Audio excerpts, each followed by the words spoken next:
Ladies and gentlemen, boys and girls, do you aspire to be an entrepreneur? To build your own business? To leave a legacy behind?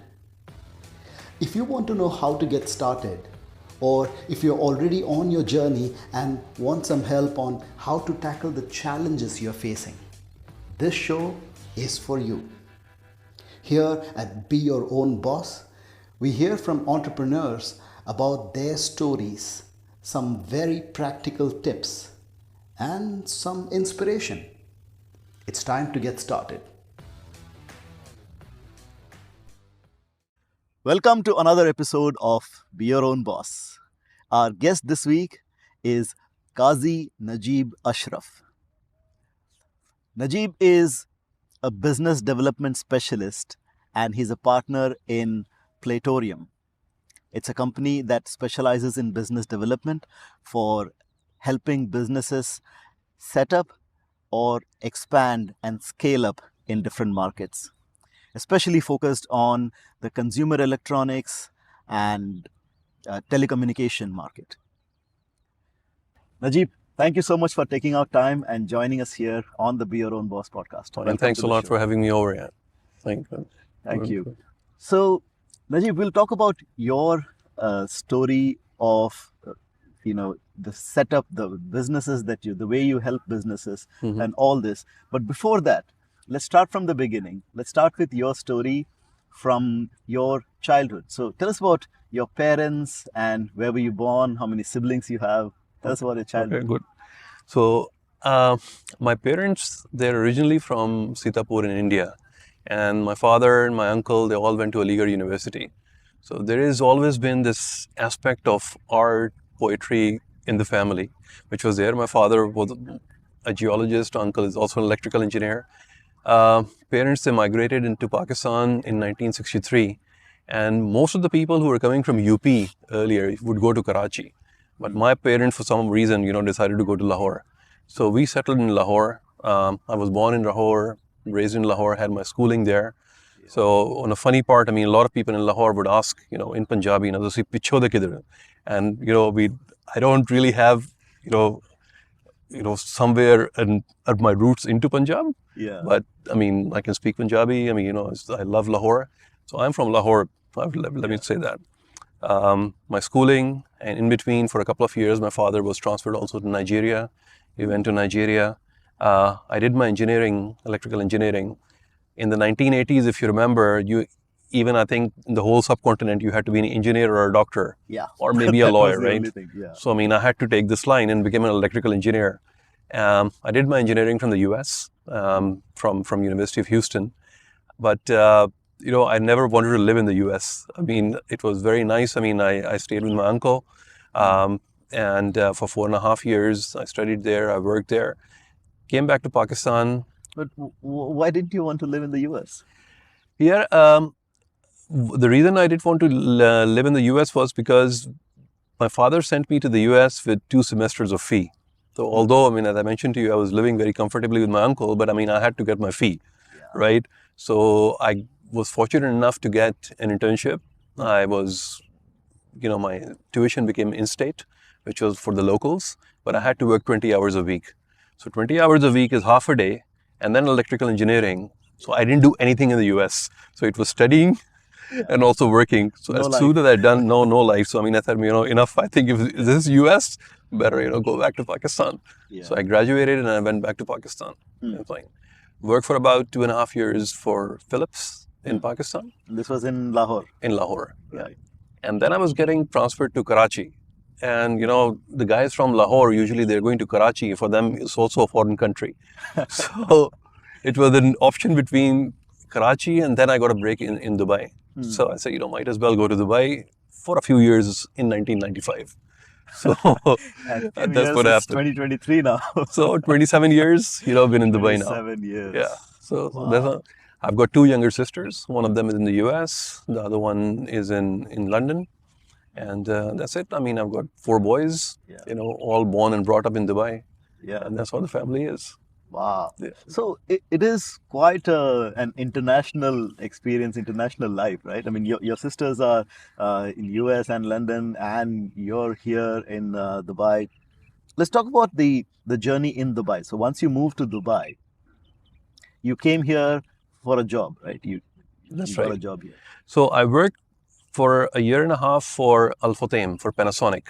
Hmm. And, you know, I'm a very restless soul. So when I came here and I said, I'm working for a distributor, I need to work for a principal, because once you get here, you know that, Dubai, the beauty of Dubai is that Dubai, I always call it the shopping mall. Hmm. It is a shopping mall for the whole region. The whole region comes to shop here to see and to experience, but then they go back to their own markets. So the market itself, Dubai is very small. So if you have to develop, you have to have a macro view. And that's when I started to explore that how did it work? So the hierarchy it worked here that, you have the traders, you have the distributors, and then you have the principals. And that's when I said, hide my eyes, I had to work for a principal. So principal in this context means like the companies like Siemens, Philips, or Samsung. So if you're working for a distributor, you want to work for, rather than the distributor, you want to work for Philips, for Samsung, for. Absolutely. Got it. So that's, I was eyeing that, and I'm a telecoms engineer, and I always wanted to work in telecoms. And then the opportunity came in Siemens, because one of my very good friends and my mentors, his name is Asim Sukhera. So he got into the company, he was the first person in the company. I was the second one to come in, and I joined in and the technical team. The region started with the Gulf, then it became the Middle East, and then became in Middle East and Africa. And that's where it provided a real exposure of opening new markets, developing channels, and knowing the people across the region. And that became the base of what I'm doing today. Yeah. Got it. So you were working now for this company here, and what happened after that? And where did you? So after Siemens, you see, Siemens was bought over by an organization called BenQ. The reason was that Siemens always classically had their CEOs work for them for 20, 25 years. I'm talking about global CEOs. Yeah. Siemens introduced a new CEO, and he had a very specific vision where he said Siemens is a power and industrial company, not a consumer electronics company. So he started spinning off a lot of divisions. So Siemens had consumer electronics. I mean, he merged it with Bosch, so it became Bosch Siemens Household.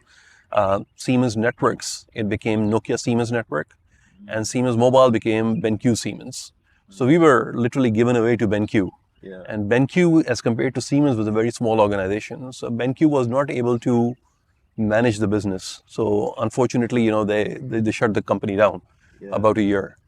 Post Siemens, I ran a business for another company, and we called it 6G.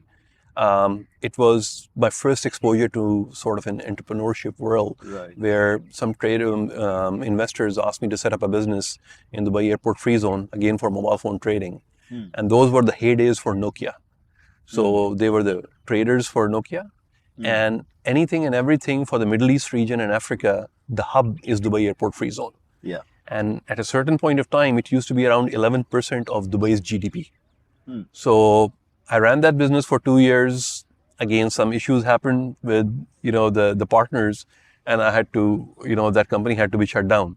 Yeah. So my shutting down journey started actually after Siemens. So that was the first shutdown. The second shutdown was 6G. And then one of my bosses from Siemens, he contacted me where he said, that he had joined a company called Solyndra Solar. And these were specialized rooftop solar solutions. And Masdar City in Abu Dhabi was one of the shareholders. And they wanted somebody again to run Middle East and Africa. And of course, my boss knew me. He said, come on over. Again, it was the first experience for me also to work from home. So I was reporting to California, was going to California to the factory used to be there as well. Yeah. All good, well and done. And then 2 years down the lane, the company ran out of money and they had to shut it down. I said, oh my God, man. So it was strike number 3. Yeah. So that was like, it was not funny. Every time when I got an opportunity after that, I said, man, am I going to go and close this company or something? But, So every company that you joined, it kind of shut down in a... And I was not responsible for it. Yeah, you were not, of course, but so it was just if you Google today Solyndra Solar, you'll see that in the second term of Obama, while he was, of course, for the second term, he was canvassing. this issue became, quite prominent for him because he had given $500 million to Solyndra Solar. So I said, okay, fine, Obama is responsible, man. I mean, just leave me out of it. I didn't do anything about it.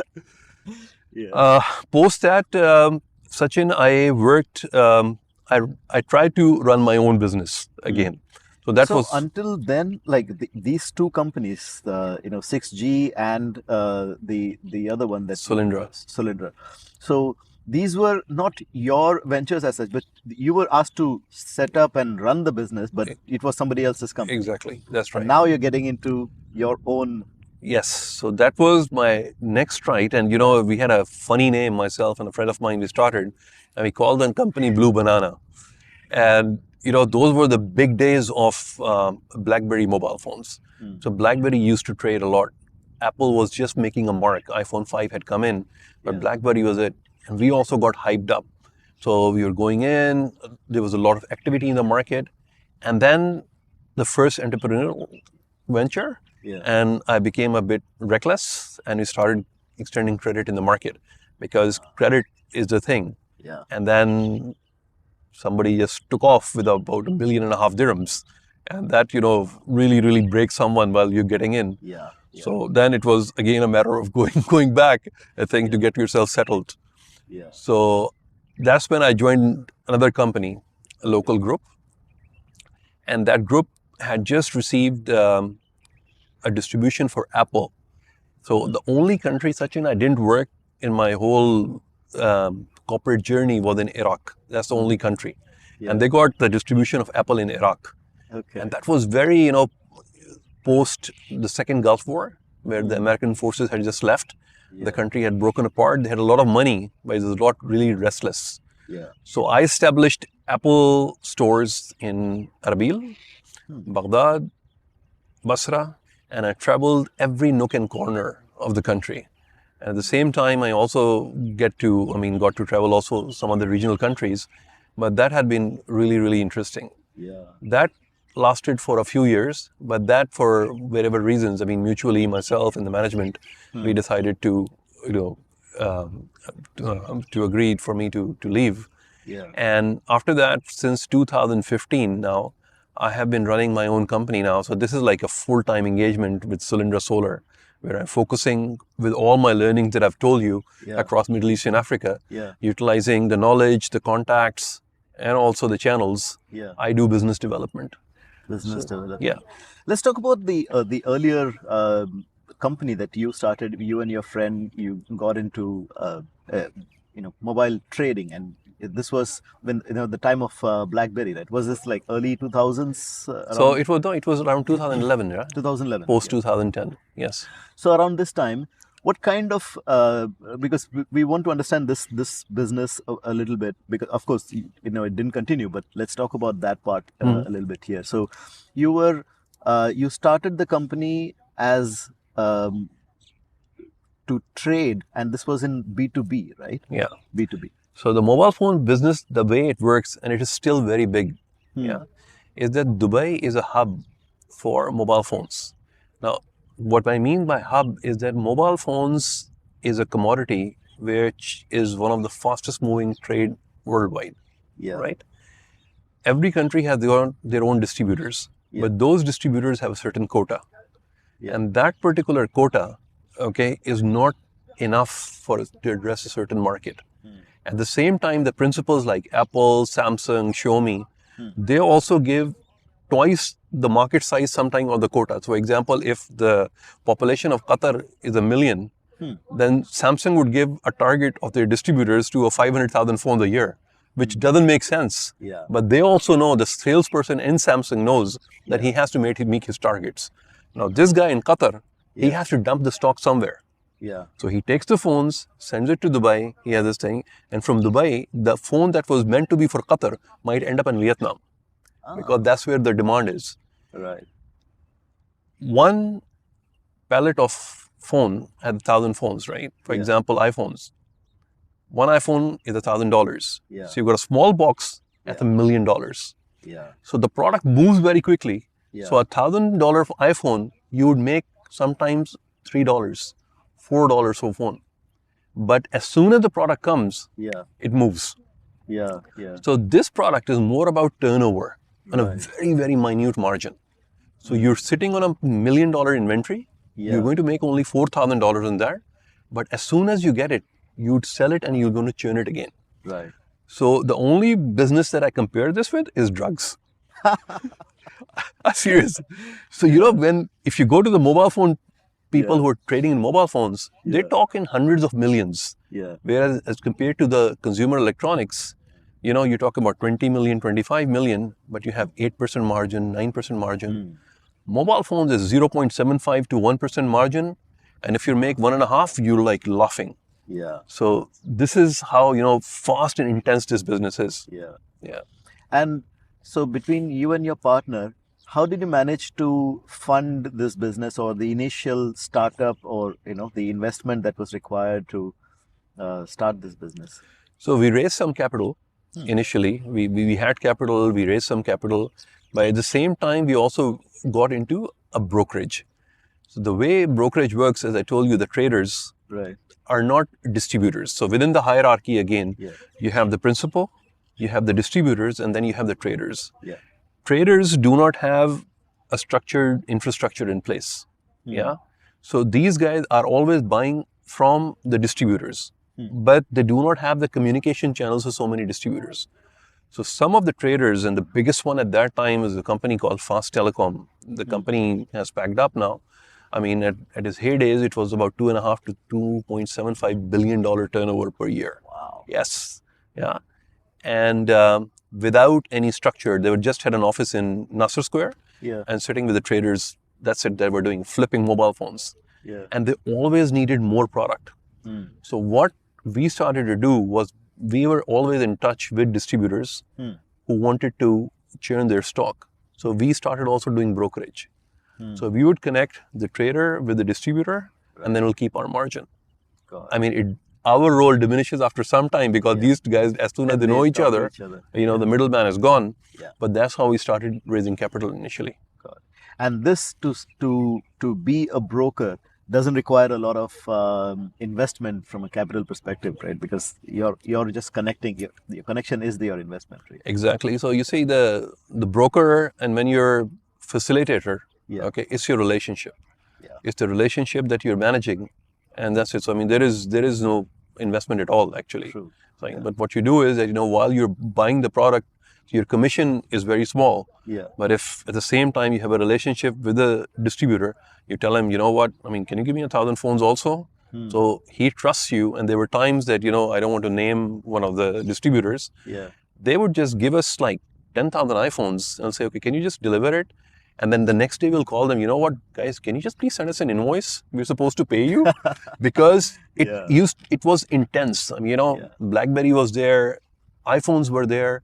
And we would take, like, a lot of cash was involved in those days. Yeah. And the only point where cash used to be accepted was Emirates NBD on Creek. We'd go on with suitcases of money. And guys, just please take this cash, and you just stand there and it'll be a line of people there. Yeah. So that's how it went.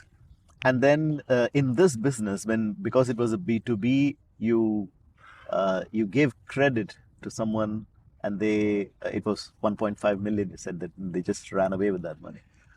So you see, when you get into this kind of business, and there's a lot of frauds that actually come in as well. And as I mentioned to you, that in mobile phones, you're sitting with the product where you have hardly $2 to $3. Yeah. Now, if any other shipment comes in, you can also lose $50 to $100 per phone. And actually, this still happens. I mean, it's not that it's gone away. Yeah. So you are always in a hurry, and you're always intensely thinking, if I just sit on the stock, it's like ice. It'll melt. Yeah. So I have to get rid of it. Yeah. So anybody and everybody who comes in, and I tell you the truth, I mean, the first time, it was also a first entrepreneurial venture. So you need to have guts also to hold stock. Yeah. And we didn't have so much capital. So we had to churn it. Yeah. So this thing comes, this new company came in, couple of transactions on cash, and then they started asking for credit. But, to give a bit brownie points. I mean, we lost 1.5 million. Yeah. The market had lost almost 46 million dirhams. So it was not just us. Yeah. It was, This company came in and a lot of people started giving them credit. And then they just packed up and this disappeared. Stay tuned. We'll be right back after this short break. You're listening to the Be Your Own Boss podcast. By the way, if you find this podcast useful, please share it with your friends and family so that someone somewhere having the potential and the dream to start a business can get some help and some inspiration from this. And if you'd like to support me so that I can bring in more content, please subscribe to the show wherever you're listening to right now. And you can also send me your feedback on byob@sachinacharya.com. That's byob@sachinacharya.com. And now, back to the show.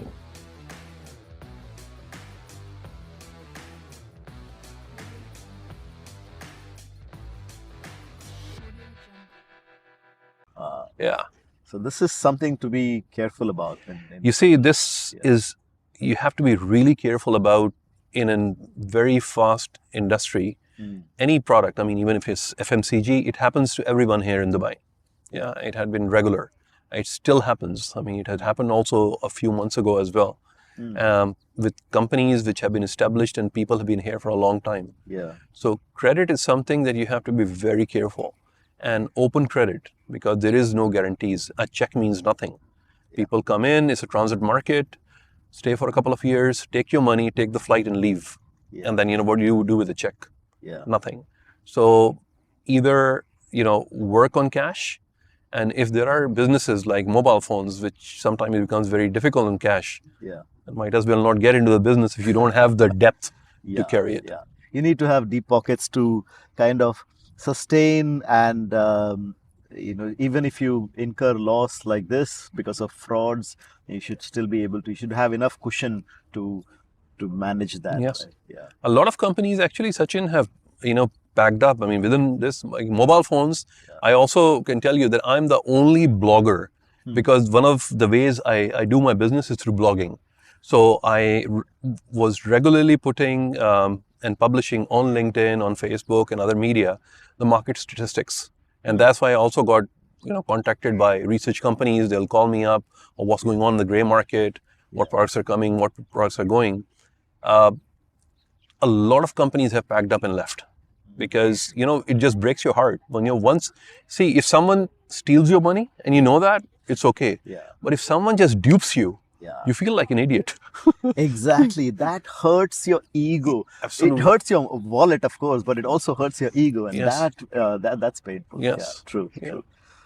Let's talk about the blogging part, because you're a blogger, you write, and through blogging, you have established yourself as the expert in the industry. That's why people can, people reach out to you. How did that journey start of blogging? Okay. So the blogging was also an interesting part. I never knew, that I could write. Yeah, I mean, I would just write in the papers and stuff. But as I mentioned earlier, I started from that father. He went to Aligarh, and poetry has been interesting. I always loved when I went to Houston, and that is when I started reading a lot about India-Pakistan history. Freedom at Midnight was my first book. But in our university also, there was an archive of newspapers from 1940s and 50s. Indian and Pakistani newspapers. And I started reading and I said, you know what? This is not what they taught us in the university, right? In school in Pakistan. Yeah. Because, you're living next to the enemy. Yeah. And all this thing. And when you go back, you had the students from India, we were studying together, we were in the class together, the homeworks together. We never thought, it's time to, it was fun. So I developed a passion for reading when I was in the university. I still remember the university library. That was my hangout. That was great. But I never knew that, I could write. But during my last job I had, the boss was a little bit, I would say, challenging in the sense that he had this idea of lying a lot. So we'd go to a meeting, and he was with a customer, he would say something and he would leave, and then we had to, myself and my colleagues had to answer it, and he had to do a lot of creative thinking. Then how do you manage this? So one of those days, it happened, and I came back to office and I was sitting on LinkedIn and I was so ticked off. I said, you know what? I'm just going to write something. And I wrote an article called "Bullshitting Your Way to the Top." It was just spontaneous, right? Yeah. And I just published it. And it got a lot of traction. I said, this thing works. So let me just start writing. So there is a particular style in your writing. I've read your articles, and it is very interesting, and it keeps the attention so focused. And it's like, it's not just as if you're reading. It feels like as if you're talking through that. You see, I've never had any professional training in creative writing, right? Yeah. So I just write what I think. It just goes as if I'm talking to someone. Right. So that's how I write. Yeah. So, as I said, never had this training. Yeah. So, and I enjoy writing. But once you get in the flow, it just goes. Right. So after that, Sachin, I just started writing. I have like a 6-article program I've written on LinkedIn. Yeah. It's called the User Guide of the Mobile Phone Market. So if anybody wants to know how the mobile phone market works, just read those 6 articles and you know everything, how it works. It's like a training program. So how do people search for that article? Is there a particular keyword, or can we put that link on the show notes? Yeah, we can put the link. All you have to do is to go on my LinkedIn profile, just connect with me or just follow me. It's Kazi Najib Ashraf, and go on articles. And I think there are like 60 articles now. Wow. And this is like one of the ones in the beginning. Yeah. So I think within those articles is another one, during my outbursts, is working for a Seth. So, it also talks about, that what happens, when you work for a Seth. It's a different thing. So, it's a lot of articles in there. Yeah. So what's a Seth for the people who don't know this term? So Seth is a trader, he's a merchant. And a merchant is a person who just buys and sells. His only strategy is to make money. Yeah. How he makes money and from where he makes money, usually there are no rules. So you go in, and if you want to go in with your MBA and your corporate thing, and you try to fit in there and talk to him regarding strategies and planning and directions, he'll just tell you, and at the end of the day, rokda kitna, how much money you make. If it makes sense, fine. Yeah. If it doesn't, he is not bothered. Yeah. And this region and this market is a Seth-dominated market. Yeah, because here you just buy and sell. You don't manufacture anything. You don't need, a lot of strategies. Yeah. So here, if you have to survive, you have to take, when I was in Siemens, we did a 1-year management program from Duke University also. So initially when I went in the Seth arena, I went with a strategy mind and all those things. Yeah. But then now I walk in there, I take that off, and I wear my, Seth jacket and I go in. Yeah. That's what it's So when you work with a Seth, think like a Seth. Think like a Seth, although it's very difficult for us. Yeah. Because usually to be a Seth, again, there's nothing wrong with it, yeah? These are the people, most of them have never been to school, I can tell you. Even if they've been to school, they have been maybe high school, okay, graduation, maybe, okay. But they know how business is conducted, okay, and they have their pulse on the market. They know exactly how the market moves, and the biggest advantage they have is they have the guts to take a loss, because they know that they cannot go back with their resume and apply somewhere. Yeah. So to feed their family, they have to take the next risk. Absolutely. That's fine. Yeah.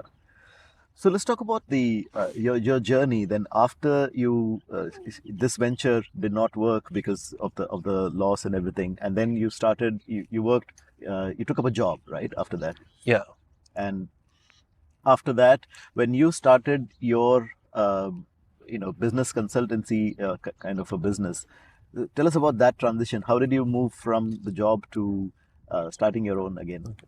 So one of the things was that I had this thing. My wife Malia, she always said, now you're joining in. It was sort of, is that company going to also close down? We always had this thing. So I said, you know what?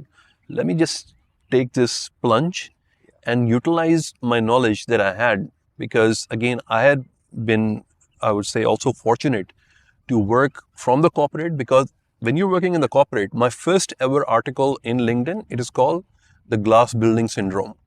And what that means is that, when you're working in Internet City or you're working on Sheikh Zayed Road in corporates, Yeah. you really do not know what happens in Nasser Square, which is the hub of the mobile business, Yeah. or the FMCG, or, any business does not happen in the corporate office. Yeah. It happens in the market. On the ground. On the ground. Yeah. And when I was also in the corporate, I would never go to these places. You would go to Nasser Square, dirty and no parking, and we are no snuff with a suit. And here these people are. Whereas these are the people who had the money. Yeah. They were the ones who were driving the Range Rovers. And we with our Honda Accords thought that, we were the big gurus. But I really consider myself fortunate that I got both exposures. Yeah. Right. So because of that, I said, you know what, let me just try to short circuit it. And I think I have the ability and the contacts to go in to work with the traders who do not have the infrastructure for business development or for brand management. Yeah. And I offered them my services that I can get you brands, I can open new markets for you, Yeah. I can make teams for you. And if you have any immediate challenges within your organization, I can fix it from the corporate point of view. So I started getting engagements, and what I did not realize, and of course you learn through the journey, Yeah. that these engagements cannot be long-term. Yeah. Again, from the state's point of view, if I'm hiring someone from X, Yeah. what is my multiplier I'm getting? 3 months down the line, 4 months down the line, now he's done my job. He got me a distribution. Yeah. He opened an Apple store for me. It's done. Why do I need him anymore? So then I also had to tweak myself by saying, you know what, this thing is going to be a 3 months project. This is a 6 months project. Or this is just a one-off. Yeah. So that's how I started to do it. Got it. So that's an important part here, that people wouldn't want to hire someone like a business development in the company because it's a one-time thing, or it's a short-term thing. So they hire you as a company. They outsource this to you, so you help them set up this. Let's talk about the starting of this business also from the financial perspective here, right? Now, you had a job. Okay, now job means you had a salary coming in every month. Now, when you transition and you set up your own business, you may not always immediately get the amount of money that you were getting as a salary there, right? So there is a bit of a disruption there financially, and you still need to run your family. You have bills to pay. Yes. How did you manage that aspect? Then you start engaging in multiple projects at the same time. And then, again, as I mentioned, you also sometimes make mistakes in the sense that you bite more than what you can chew. Yeah. So you take 4 projects and you try and do it on your own, and then you start losing, focus. Yeah. So you have to go in multiple projects if you want to go into this journey, because you cannot hire people from the beginning. You cannot build a team, all the things. You have to do everything yourself. Yeah. So it had been very, very challenging. But then, slowly you learn and you start, and I still have to do multiple projects, and I do it. And now do you hire people? Do you outsource any of your work? Well, I mean, at times I do outsource it to fellow, colleagues. I do that.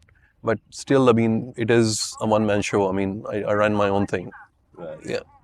So there are a couple of different things that you're busy with in your time, right? You write your blogs, which is all about sharing knowledge about the telecom industry, and then you're busy in your core part of your business, which is helping businesses scale up, helping businesses set up. Now, I want to talk about a different aspect here, that is of the energy, right? Now, with being busy with all these things, what is your way of leisure? What's your way of recharging your battery? What do you do for leisure? So, for my recharging, Sachin, is reading. Yeah. Reading. So, I mean, I try to read anything and everything that comes my way. So, I wrote a book also. I mean, and I call it a book that no one wants to read. I wrote it together with a friend of mine. His name is Adnan Ahmed Chaudhary. The title of the book is The Rusted Dagger. But I call it the book that no one wants to read because I tried to publish it, it didn't work. But I call it the Rusted Dagger. It is a story that shuttles between, medieval times and also the modern times about a executive, who was doing very well. Actually, sort of, it reflects, what happened in my journey. So it was myself during one of the toughest time I had. I wrote that book, 16 chapters, 75,000 words. But a lot of it was this frustration that I was going through. And the hero of this book also, in the end, he doesn't win, so it's not a winner's journey. But I write for medium.com as well. I write a lot of articles for them. So it's reading and writing as much as I can. I try to read a book a week. A book a week. Yeah. Wow, that's a good thing. Yeah. And this has been my experience that all the top people, the successful people that I meet, they're all readers. This is one thing common I've seen in everyone that most of them, they like to read, and I think it keeps you going, brings new knowledge. And by the way, what's your genre of reading? What do you read? I like to read a lot of fiction, but my focus of reading fiction is from the writers in Middle East and Africa. African authors like Chinwe Achebe, Wael Soyinka, all those things. The readers from the subcontinent. I read a lot of fiction. I read, of course, self-help books at times. Okay, a lot of things, and of course, management books. These are the three genres. But fiction is my mainstay. I also do a lot of book reviews, by the way. Yeah. Okay. So when I do my my blogging, so whenever I read a book, I put up a short review and I publish it. Nice. So I'm reading a book by Hansraj nowadays. Hansraj, I'm sure you know Hansraj and Charu. They're a couple here in Dubai. Okay. And he's written this wonderful book about his experiences in Dubai. And I'll be putting up a review of that. It's a wonderful book. So, Najib, with the experiences that you've had and the kind of exposure that you've seen, you've started businesses multiple times, and some has worked, some hasn't. So what would be your advice to the listener, to the audience, to the people who are at that stage of life where they are working right now, they have a job, and they are about to start a business, they're thinking to start a business? What would be your advice to them? So my advice would be clarity. Clarity of what you want to achieve. As long as you know that, you want to go from point A to point B, you should be clear about that point B. It might not go into the direction that you're taking. It might be, come in, there will be bumps, there'll be, heartaches, losses, but as long as you have clarity, everything is fine. And clarity is not just money. It's about where you want to reach. So, but this is the biggest challenge I also have, Sachin, that, most of the business people here, their only focus is money and there is no other clarity. So, if you have clarity and you have clarity of vision, you know why you're doing it, I think you're good to go. So the vision should be about what is the value that you want to add, and money is a byproduct, right? Absolutely. Yeah. So, what is the value and where do you see yourself after a few years? Not where do you see yourself tomorrow? Yeah. Very, very valuable point you mentioned there, Najib. Thank you so much for sharing that. You're welcome. When you look at your journey from the young boy who was working for 20 hours a week in the US and having no social life and struggling there, doing your engineering, to the businessman that you've become now, and in this entire journey, who would you like to give the credit to for your success? I have to go home. Of course, my wife, for sure. She is always, no, I'm just kidding. So Malia, my wife, she's really stood by me. With all this crazy experimentation that I did, she told me many times that, and she really stood by me. If I'm in her place, I would have run away, but it's all credit to her that she stood by me. I've got 4 boys. So, she was busy raising the boys and all this thing with all the challenges we had. And then I have a couple of people. My best friend, his name is Asim Sukhera, is one person who's always stood by me in, my toughest of times here. There's a couple of other people. As I told you, the gentleman with whom I wrote the book, my friend, my buddy Adnan Ahmed Chaudhry, and there was another gentleman by the name of Mohsin Rana. Unfortunately, they've all left UAE. I mean, I'm just all by myself right now here.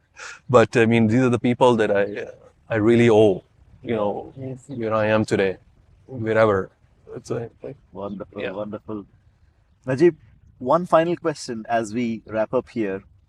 What's the best way that people can reach out to you? People who are your potential clients here, right, in the audience. So this is how do businesses, people reach out to you for business? So you can always, I can put my mobile number. They can contact me on mobile phones. I can give you an email, but you can always connect with me on LinkedIn, see the kind of work I'm doing. I'm very passionate about LinkedIn and always posting 2 to 3 times a week. See the kind of work that I'm doing, see where you have the fit, and then do get in touch with me. Sure. So we'll post the link of your LinkedIn profile in the show notes and your contact number. And, Sure. You're okay with publishing your contact number on this one? I think you can publish. Put the email ID. The email ID will be fine. But I really want to actually also, Sachin, I mean, thank you for this opportunity. At the same time, I want to thank Mukul Anand also for creating a base of this BFF, networking that has given me this opportunity to meet wonderful people like yourselves and some others. So I think he's one person who's doing a phenomenal job as well, to getting people connected. And BFF, by the way, is Business Friends Forever. Yeah. Najib, thank you so much for taking our time and joining us here and sharing your journey, your life story with us. It's been a wonderful conversation. Fine. You're welcome. Thanks so very much. Thank you. Thank you. Bye-bye. So, ladies and gentlemen, boys and girls, that was Kazi Najib Ashraf, the founder of Playtorium and a business development specialist. And you've been listening to Be Your Own Boss.